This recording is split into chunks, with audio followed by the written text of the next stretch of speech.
it's a testament to the thought and care that we wanted to put into building this brand, as not just taking something with a deep, deep heritage and messing it up, but creating a new way to experience a beverage that you may have heard of before, you may not have heard of before, but regardless, you're going to want to learn more about what Tepache is at its core. You always need to take that step back and be like, why do I deserve to be the thing the consumer buys? Because they have a lot of choices these days. So kind of grounding your thoughts and making sure you're being smart about why is this decision or capital going to help me win that consumer share of mind or dollar. Welcome to the Startup CPG Podcast. I'm your host, Jessie Freitag. Today, I'm excited to feature another of the backpack brand winners from Startup CPG's mic drop party at Expo East, Crooked Owl.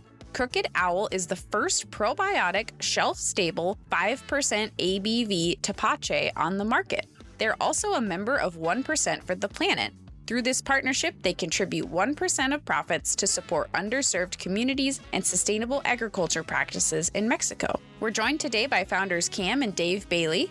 Mic Drop attendees loved Crooked Owl products, so I'm so excited for you to learn more. Listen in as Cam and Dave share about how they got started brewing Tepache, their branding process, tips for navigating the highly regulated alcohol industry, their Mic Drop and Expo East experience, and more.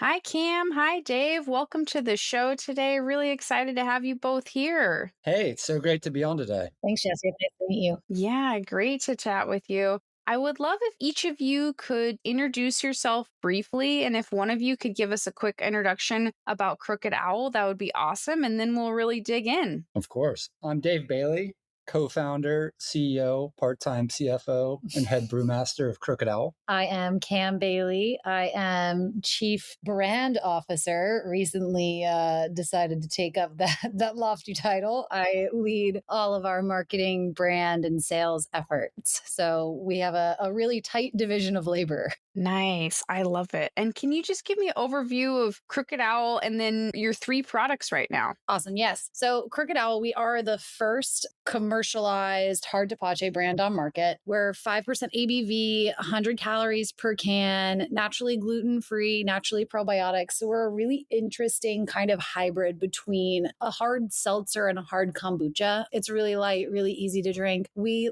like to position ourselves as a hard seltzer alternative rather than a hard kombucha player. We have 3 SKUs. We have Pina, which is our traditional Tepache flavor profile. It's made with cinnamon and ginger. Jalapeno, which is the spiciest of the 3. That one has jalapeno, habanero, and mango. And then Passion, real crowd pleaser. That one has passion fruit and hibiscus. So a little bit about Tepache. Tepache is a fermented pineapple beverage from Mexico. It's a traditionally non-alcoholic beverage. You can find it most frequently in street markets or where you're going to have tacos from a taquero on the street. So we discovered it when we were traveling in Mexico, absolutely fell in love with it and started making it at home. And that's sort of where Crooked Owl was born. Awesome. That's great. Yeah, I would love to hear about how you got started a little bit. I'm curious a little bit more about the process of making Tepache. You mentioned fermenting chunks of pineapple. Can you explain it a little bit more without, getting into secret sauce? But I'm curious a little bit more about the process.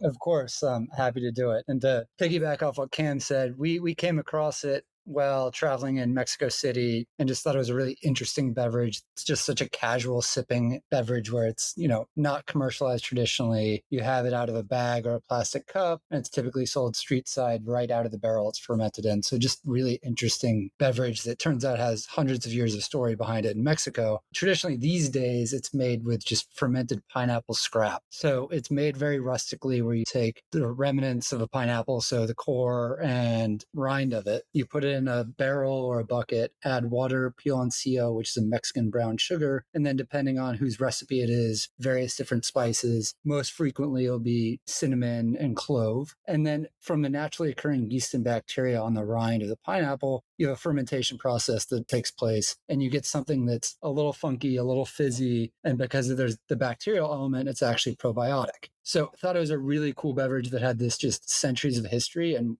somehow was wildly on trend with all of the functional beverages you're seeing on market, things like kombucha, but isn't really thought about it in that way, or at least wasn't a few years ago. And that's what got us really excited. It was like, hey, this is centuries old beverage that's really having a moment right now, but isn't being done on a commercial scale. And that's what kind of got us thinking, well, let's try to make it ourselves and see what we can do with it. So that kind of kicked off a process of me overtaking our 600 square foot East Village apartment with about 5 1-gallon fermenters that were strewn across the kitchen and even in the bathtub, where I was just taking various different recipes I could find online and trying to learn how to make the traditional Tepache. And this is before we even started making it alcoholic. We started making it alcoholic because I have celiac, and so I can't have anything that has gluten. And I don't really love most gluten-free sessionable beverages that are on market. I don't drink hard seltzer. I don't find it has a pleasant aftertaste. Hard kombucha tends to be a little bit bitter for me, and the ABV is typically a little high. Wine is not something that I gravitate towards when we're drinking outside on a hot summer day. And if I'm drinking cocktails, Dave is having a Pacifico and he's just chilling and I'm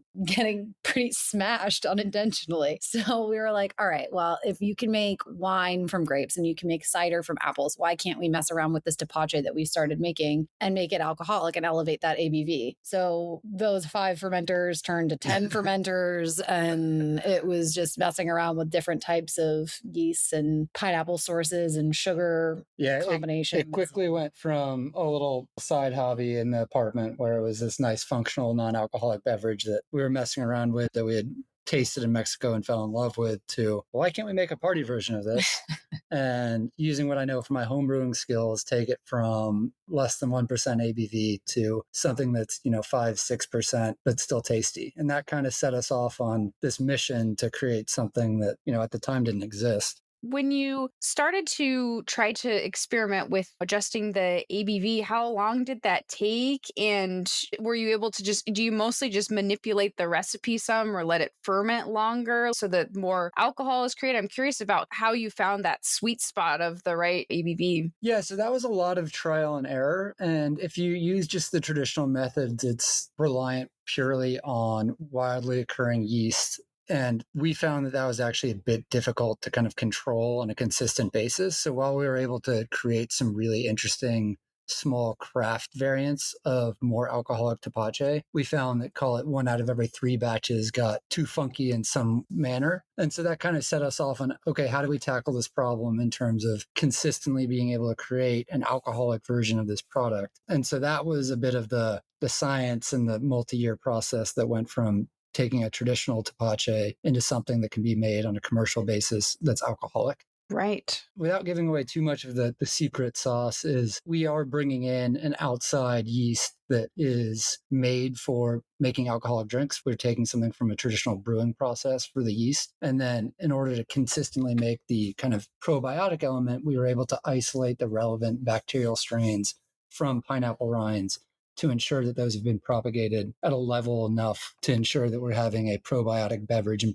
bacterial fermentation every time. Right. Yeah. No, that's very interesting. And I was very excited that the product was gluten-free. Regular listeners know that we're a gluten-free household. And so I like that you're providing an alternative for those consumers as well. I also want to go a little further back in time to each of your backgrounds, the background that you're bringing to Crooked Owl. What did each of you do before this? Do you work full-time on this, or do you do something on the side? Yeah, of course. So we actually both juggle outside roles and are managing to push the Crooked Owl brand forward at the same time, which has been fun and scary and frustrating at times. But my background is on the finance side of things. I've spent about the last 10 years working on mergers and acquisitions and capital raise advisory for consumer and beverage brands. And most recently, I've spent a lot of time in the beverage and alcohol space working on either advising larger companies on acquisitions of high growth brands or working with high growth brands themselves on thinking through either capital raise or sales to larger strategic companies. And then my background has been on the brand and marketing side. I would take freelance roles, consulting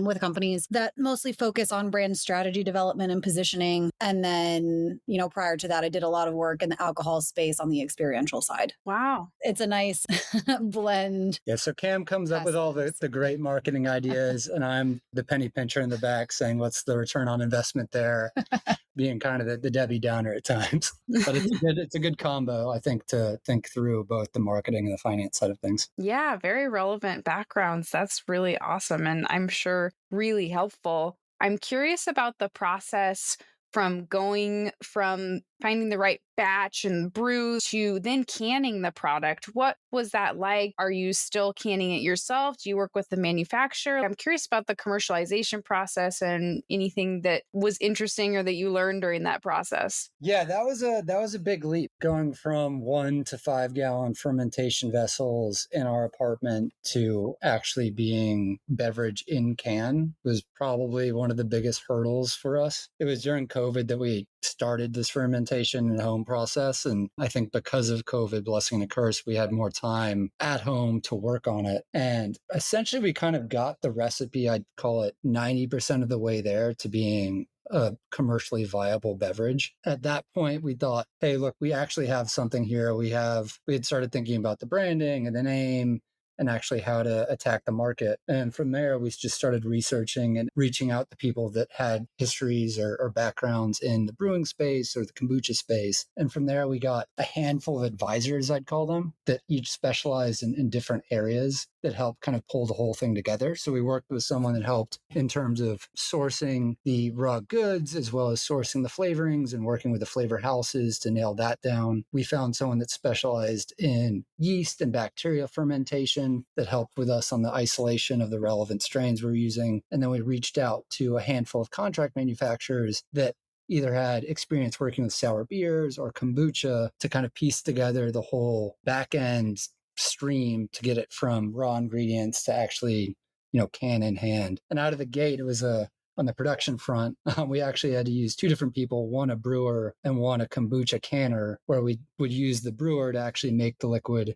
And then we'd pump it across a parking lot to a kombucha company that would ferment it and can it because of that live probiotic strain. The most brewers weren't willing to touch the product. So that was one of the bigger hurdles, was just finding people willing to work with it. Yeah, that makes sense. With the probiotics, does that make it a challenge to put into something like kegs versus cans? Great question. So getting it in the keg is easy if you can find the right partner to keg it for you, but it definitely becomes difficult when you're trying to win that coveted slot at a bar. Most bars don't have a dedicated, what we call dirty line, that has some sort of probiotic beverage going through it. And if they do, it's typically pretty fought over, and there's some marketing dollars and capital required to win that tap. So ideally, we'd like to get there. And I think we're actually starting to get some inbounds about people wanting it on tap. But out of the gate, we've kind of been hesitant to do that just because it's a tough market to break into. I mean, from like a brand perspective, the reason we decided to go with the standard size 12-ounce cans versus the slim cans is really because a lot of brands that were coming to market when we were about to launch were using those slim cans, and we wanted to stand out and sort of harken back to, tradition and use something that's pretty classic and frankly gives us more real estate to play around with on the brand side, because if you haven't noticed, we have a quite maximalist brand. Yeah, I wanted to ask about the branding, because the branding is really incredible. I mean, it's beautiful. It stands out. Like, it's just really impressive. I love just looking at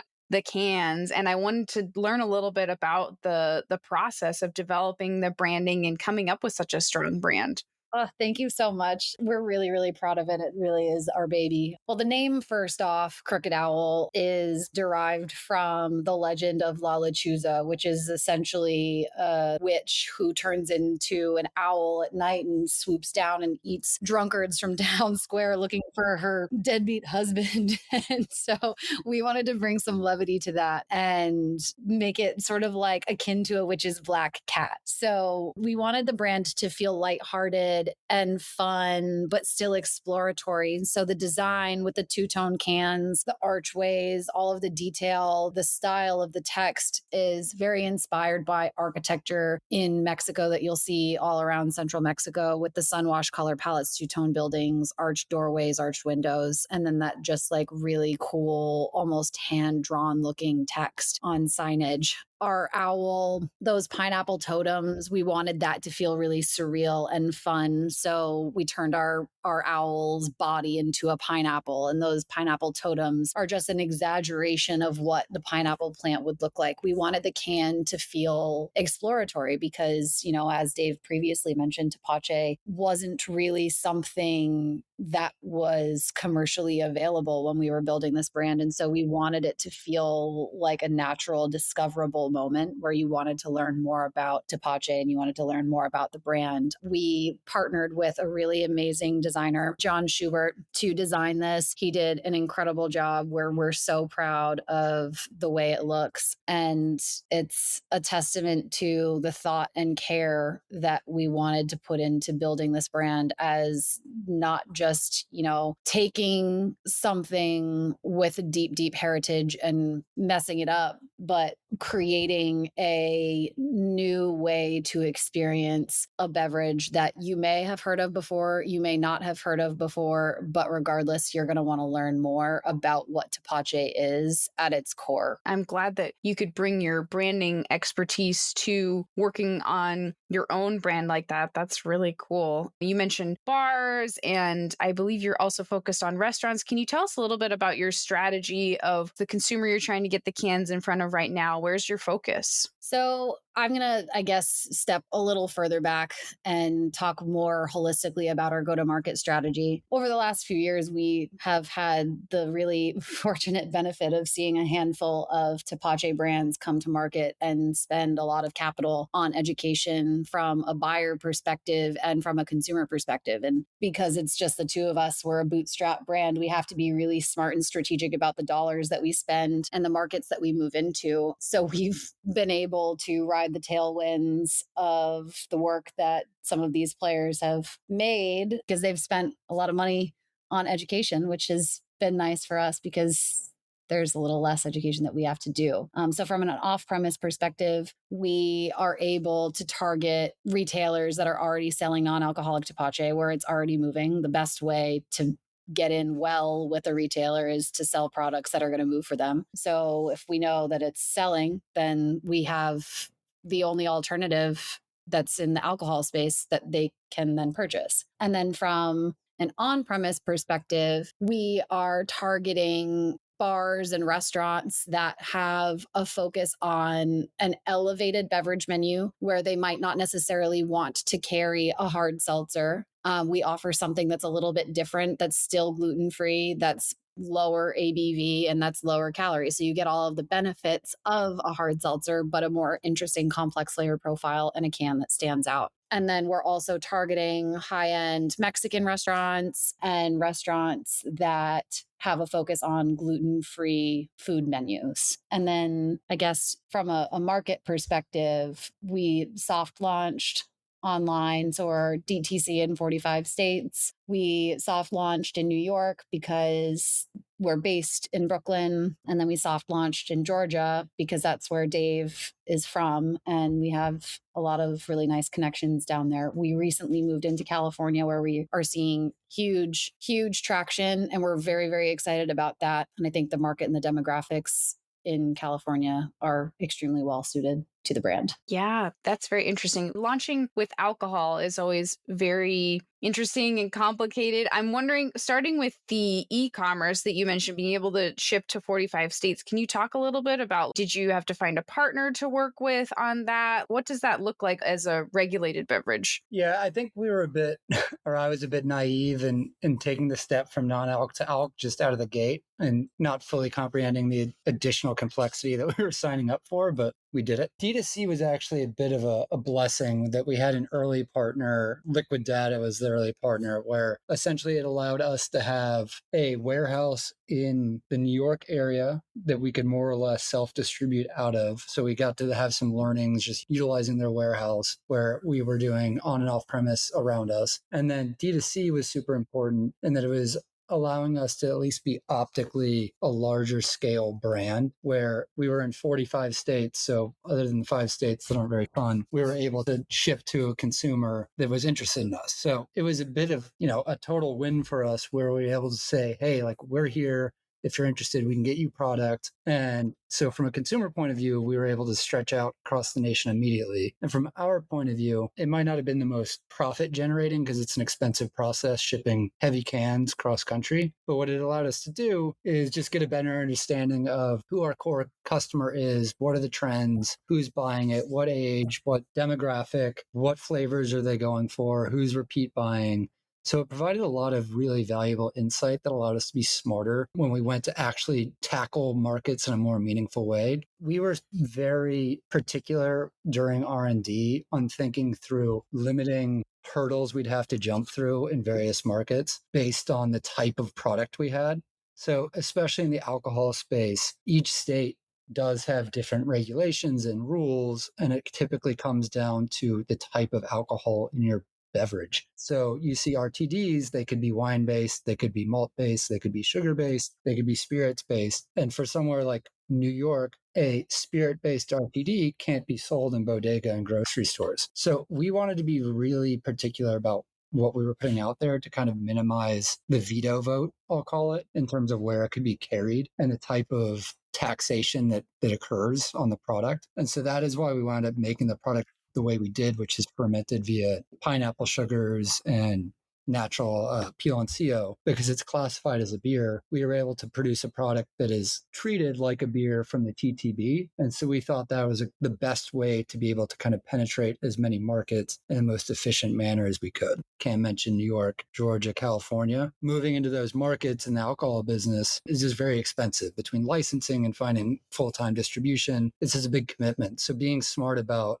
who your core customer is while going to those meetings was super helpful. And the D2C really allowed us to be smart on that pretty early on. Yeah, that makes a lot of sense. That does seem like a really smart way to approach it. And on the individual state perspective, you mentioned applying for licensing. Can you walk us through maybe what it was like to start working in Georgia or California or something, like what some of the process was like and anything that you learned along the way of starting in a new state? Yeah, of course. It's each state's different, and I would say an initial learning was that, there are people out there that can advise you and they're more than willing to do it, and they're going to charge by the hour. So I would say be smart about allocation of your dollars. And, if you're looking to move into a new state or tackle a new geography, do a lot of research yourself. At least find a good advisor that can point you in the right direction so you can start to read up on your own, because otherwise you're going to wind up burning a lot of capital having someone else do that research for you. And at the end of the day, it's better that you know it anyways. So that was an early learning that we figured out the hard way, I think, was over indexing to, lawyers that were experts in X, Y, and Z. But yeah, each state is different. We launched in Georgia. I'm from Georgia. We have a founding investor that is also from Georgia. Go Dogs. Thought it was a good market where, it wasn't as saturated as somewhere like New York and California. Given my connections in the space, we thought there would be some easy wins in terms of getting penetration both on and off premise. But from there, it was just learning. What do we need at the federal level? What licensing do we need there? Okay, got it. Then it was what's Georgia specific or what's city specific within Georgia that we need to know. And it was just a lot of reading the, government websites, making sure we were filing everything we needed to, and then trying to really minimize legal expenses. But at the end of the day, when it came down to actually getting all the licensing we needed, we teamed up with the Sharp team down there, and they got us what we needed. But it was definitely a lot of red tape that requires a lot of time to figure out. Yeah, no, that sounds very complicated. And for each state, are you required to work with a distributor, or what has it looked like to set up any distributor relationships? That's another thing that you'll have to tackle in the alcohol space. It's very much, and you'll hear this probably from anyone in the industry, it's very much like a marriage. These things require a lot of diligence, a lot of courtship. You want to make sure it's a good fit, because at the end of the day, distributor relationships are hyper important to the success of your business, and they're also very sticky. You want to find a partner at the end of the day. That's what you really need to find, because when you win, they win. And so making sure you're finding the right person for your brand's life cycle was very important. In Georgia, we actually wound up going with the bigger distributor out of the gate, and we actually wound up unwinding that after a year because we just found that it wasn't the right relationship. It might have been 10 years down the line for us, hopefully. That could have been the right call. But at the time, during launch, we just went a little too big. And it just meant that that distributor had too many other areas to focus on that they didn't have kind of the bandwidth to focus on, a small upstart brand and really have the sales force spend the time to do the teaching moments that are required. And so I would say for small brands looking at moving into the alcohol space, make sure you're finding the right partner and don't always go for the bigger name because that might not be best for your brand at the time. Yeah. Ultimately, at the end of the day, you're only going to be able to be present for a handful of those meetings. So you need a distributor team that understands your brand, that knows how to sell your product and knows how to position it so that accounts want to buy it. Having that partnership, having that open relationship with the brand managers, with the district managers, with the individual sales reps is absolutely critical to penetrating the market. Yeah, it's so interesting. I'm really glad that we at Startup CPG, we have a alcohol regulated products channel now. And it's been exciting to It's amazing. see everyone have a place to talk about all these complex topics because it's a lot. So it's very helpful to hear your insights as well.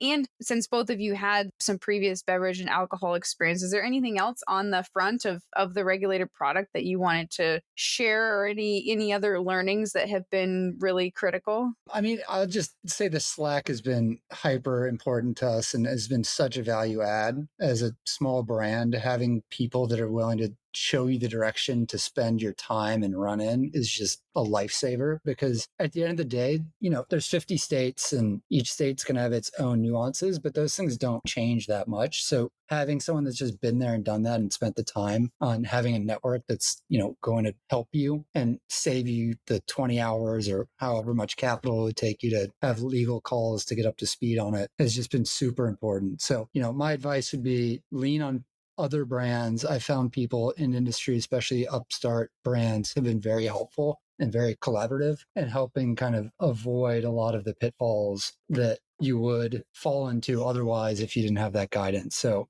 don't be afraid to reach out to other people and lean on other founders, other brands to try to help guide you in the right direction because most people are going to go out of their way to do that. Yeah, people in this community want to help, which is so nice. Like there are other small brand communities that aren't the same way. This is the most uplifting, positive, amazing group of people that we've ever interacted with. Even thinking about Whole Foods submissions and the category review process, it's so hard. And having insights from other people who have gone through it has been huge. Yeah, that's awesome. I'm so glad that you're part of the community and that you've been finding value in it. That's just incredible. And that leads me into, I wanted to talk about your Mic Drop Expo East experience as well, because you were one of the winners of our backpack brands. And I wanted to hear about what that experience was like. How did you find the event?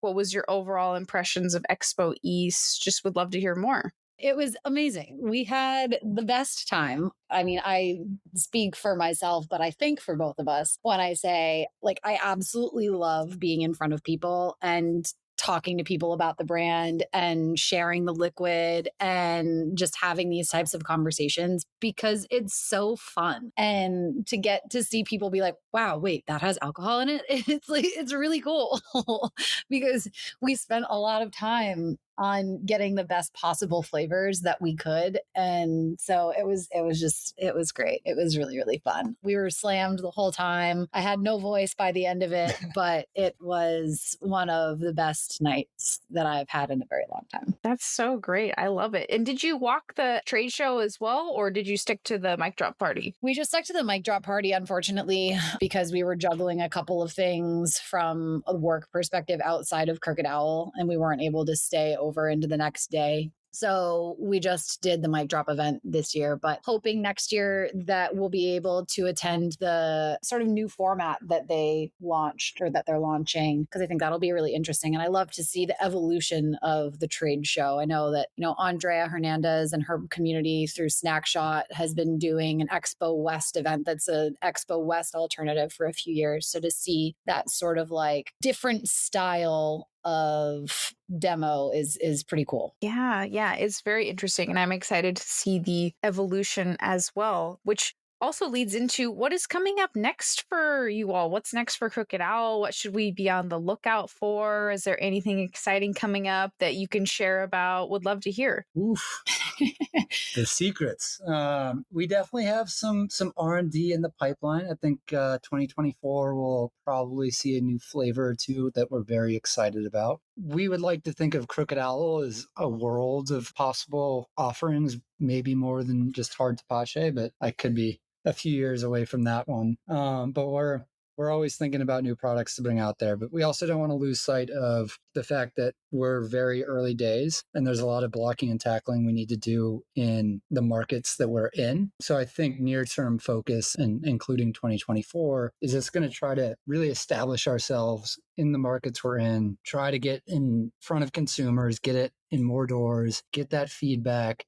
So that way we're even smarter about, the product and if there's any tweaks or how we want to go to market about it as we start thinking about further geographic expansion. Because, as we discussed, alcohol is a very expensive thing to expand into new markets. So we want to make sure we're well positioned when we do that. But I would say 2024 is going to be a period of kind of selective geographic expansion and just further kind of solidifying our foothold in existing markets. Yeah, that's very exciting. I cannot wait to follow along. And that leads into our last question, which I've asked many of our guests over the last few years, but I'm curious if there's any guiding questions or core tenets that either of you, both of you come back to when you're faced with tough decisions, when you're deciding what to do with the limited time that you have or deciding between opportunities. Is there anything that you come back to that helps guide you making tough decisions as a small business owner? Oh, there's a ton. I would say the most critical learning I've had, at least, is, the customer doesn't owe you any favors. It's their money. They've earned those dollars. They can choose how to deploy it. So, you just need to think through, we're not always going to be in the room to explain the product. How do we reach that customer and kind of win them and also offer them a product that deserves the money we're charging for it? That, at the end of the day, is kind of the crucial question in consumer products. And you sometimes get lost as a founder because you just are so in love with your baby and you spend so much time with it. You always need to take that step back and be like, why do I deserve to be the thing that the consumer buys? Because they have a lot of choices these days. So kind of grounding your thoughts and making sure you're being smart about why is this decision or capital going to help me win that consumer share of mind or dollar is just super important in kind of all decisions. And then from my perspective, from thinking about our distributor partners, I always want to make sure that we're giving them as much information as we possibly can to empower them to make the sale. So it's thinking through like, okay, are we being clear about our production process so that they can give a quick overview of it? Are we being clear about how we want to position ourselves so that they can sell into the appropriate accounts and they can sell in the right way that's going to be a yes? So that, again, back to Dave's point, eliminating that veto vote. Do we have materials readily available so that they can go out and do their job without having to think so hard about, oh God, how am I going to sell this brand? It's so new, it's so different. Like, what do I do?